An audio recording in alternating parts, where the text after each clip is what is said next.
Okay, so looking at this, it says tell whether x and y show direct variation. Okay, now showing direct variation is another way of saying that they are proportional, right? So direct variation and proportional are like synonyms of each other. They're basically saying the same thing. So we can either show that they are proportional or that they show direct variation. That basically means that they're the same. Okay, so looking at this, we have a couple of things that we can do right off the bat. Number one, we're going to be able to categorize the graph as showing direct variation. Now, the way we're able to do this is because we can see that our graph here is a straight line, right? There's no bends or curves to our line, and it goes through the origin at 0, 0. Okay? So when we're looking at this, because it's a straight line and it's going through the origin, this shows direct variation. It is a proportional relationship, right? Now, taking a look at some of the other ones here, we have this table. Remember, when we're looking at this table, we can figure out whether or not this is proportional by checking to see if the equation y is equal to kx works for all of the points in the table. So when we're looking at this, we should be able to see negative 10 is equal to k times by negative 2.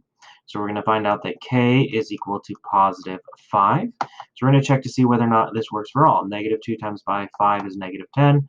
Negative 1 times by 5 is equal to negative 5. 0 times by 5 is equal to 0.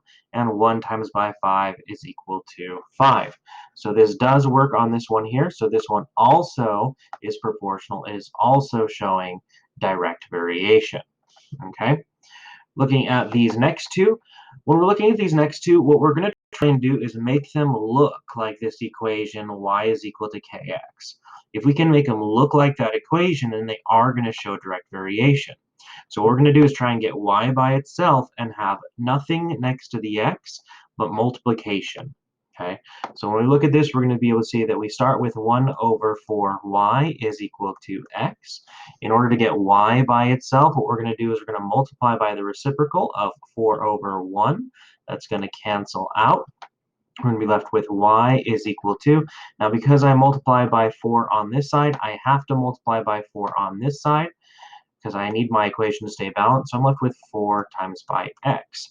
Well, now this equation here looks exactly like my direct variation equation, y equals k times by x, where 4 is equal to k. So this one is, in fact, still going to be showing direct variation. Okay. Now, we're probably going to guess that this last one's not going to be direct variation just because everything else was direct variation. Okay, but let's look at why it's not. Okay, so looking at this last one, we have y minus 8 is equal to x. Okay, in order to get y by itself, we add 8 here, we add 8 here, we're left with y is equal to x plus 8. This does not look like the y equals kx equation. Okay, instead of multiplication here, we have addition, and that's not okay.